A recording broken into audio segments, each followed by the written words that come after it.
Godbless Lema amefunguka mara baada ya Simbachawene kutemwa kwenye baraza la mawaziri. Utakumbuka usiku wa Januari 8, 2026, Rais wa Jamhuri ya Muungano wa Tanzania kwa maana ya Dr. Samia Suluhu Hassan alifanya utenguzi wa Boniface George Simbachawene katika nafasi ya waziri wa mambo ya ndani ya nchi, lakini pia nafasi hiyo kwa sasa amepewa Patrobas Pasco Katambi ambaye alikuwa anaishikilia nafasi ya naibu waziri wa viwanda na biashara muda mchache kabla ya kufanyika kwa utenguzi na uteuzi huo. Lakini pia tarehe 13 Januari 2026 ndipo ambapo uapisho wake utafanyika pale Ikulu ya Chamwino jijini Dodoma. Sasa moja kati ya watu ambao wamekuwa wakiandika vitu tofauti pale mambo ambapo yanatokea ni kada wa Chadema na mjumbe wa kamati kuu kwa maana ya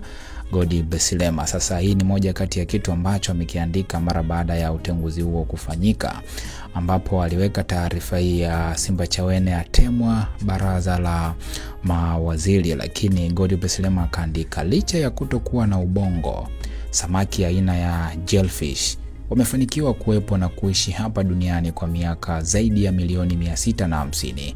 Hili linawapa watu wengi sana matumaini na haswa CCM. Ameandika kwa fumbo. Kuna fumbo ambalo Godbless Lema amelifumba hapa na anazungumza kwamba licha ya samaki hao kutokuwa na ubongo, lakini samaki aina hiyo ya jellyfish wamefanikiwa kuwepo ama kuishi hapa duniani kwa miaka zaidi ya milioni 650, na anazungumza kwamba hili linawapa watu wengi sana matumaini hasa kwa CCM.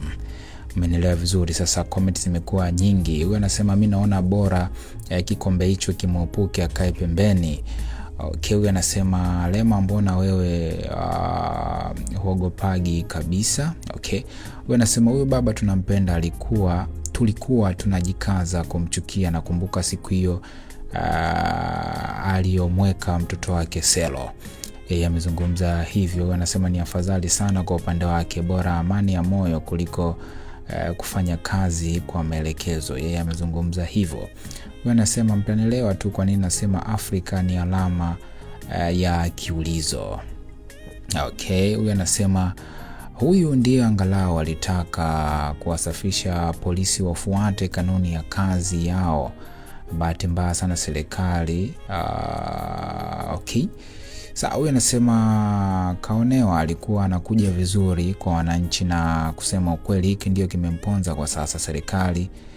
Okay, anasema mama aliwahi niambia kwenye ukweli kubali hata kutengwa.